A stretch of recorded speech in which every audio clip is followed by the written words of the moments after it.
C'est le moment de voir un peu de théorie.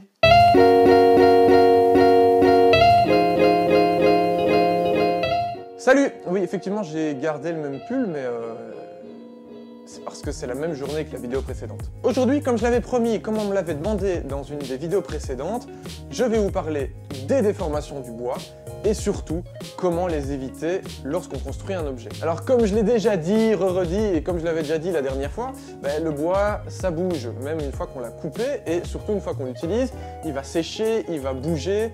Comme on l'a vu dans la dernière vidéo, selon que ce soit de la DOS, du quartier, du faux quartier, on va avoir des mouvements différents, mais on aura du mouvement quand même. Alors ces mouvements, on essaye évidemment en ébénisterie de les éviter un maximum, ou en tout cas de nous préparer à ces mouvements puisqu'on sait qu'ils vont exister de toute manière.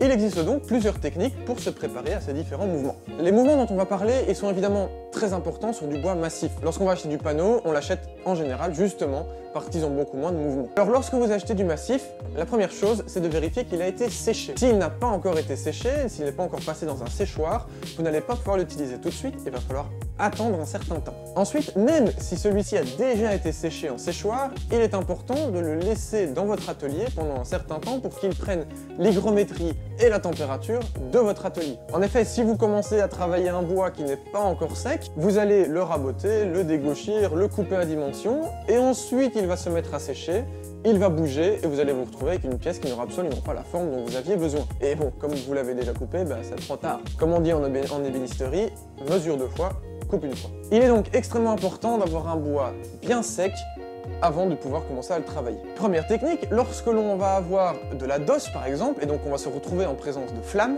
on va utiliser la technique que l'on appelle de la refend. On sait, lorsque l'on a de la DOS, que le mouvement va se faire exactement au cœur du bois, et notre planche va donc se recourber en ayant comme centre de courbure, en fait, le milieu de la flamme de la DOS. On va donc supprimer les tensions à cet endroit-là en sciant en plein centre de la planche et tout simplement en recollant ces deux moitiés. De cette manière, on va supprimer les tensions qui auraient peut-être fait bouger la planche et ça évitera donc qu'elle ait un mouvement trop important. Dans le même ordre d'idée, lorsque l'on va créer un panneau plus grand et que l'on va devoir donc coller plusieurs petites planches les unes à côté des autres, on va essayer de retourner les planches de manière à ce que leurs mouvements soient contraires les unes après les autres. De cette manière, le mouvement de chaque planche va annuler le mouvement de la planche qui lui est voisine. On va se retrouver avec un panneau qui bougera le moins possible. Si on les avait mises toutes dans le même sens, elles auraient courbé dans la même direction et on se serait donc retrouvé avec une planche avec une énorme courbure. Deuxièmement, on va essayer de contraindre les mouvements. C'est pour ça qu'en général, les meubles, on va les créer avec des montants et des traverses. Ils sont tous les deux assemblés en général à l'aide de tenons et de mortaises, ce qui va contraindre les traverses et les montants, puisque les traverses et les montants vont bouger tous les deux dans des sens contraires, ce qui va donc contraindre le tout.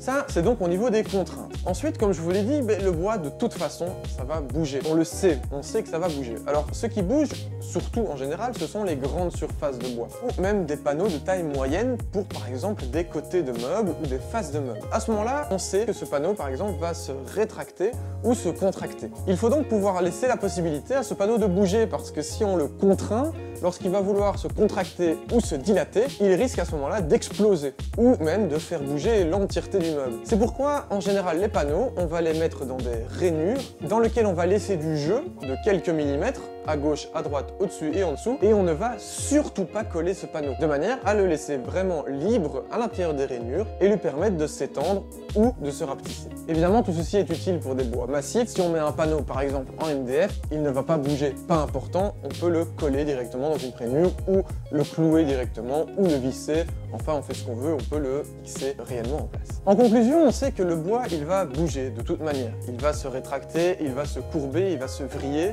C'est inévitable. Tout ce qu'on peut faire, c'est essayer de réduire ce type de mouvement. À ce point de vue-là, on fait aussi pareil avec les tablettes de meubles que l'on va éviter de visser directement en montant, mais sur lesquelles on va placer ce qu'on appelle des taquets qui vont permettre à la tablette de se rétracter, de bouger, sans amener avec elle l'entièreté des traverses. Voilà, donc comme je l'ai déjà dit plusieurs fois, le mouvement d'un bois c'est inévitable, il va de toute façon bouger. Tout ce qu'on peut faire nous, c'est se préparer psychologiquement au fait qu'il va bouger, savoir qu'il va bouger, et donc avec quelques petites astuces, on peut diminuer son mouvement, mais de toute façon, il va avoir lieu.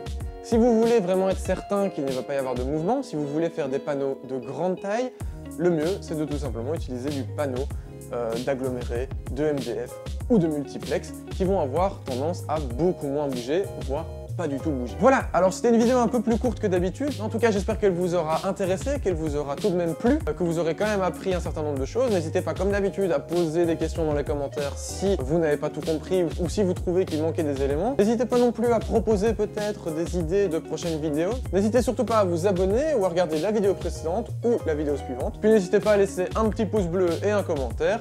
Et on se voit la prochaine fois.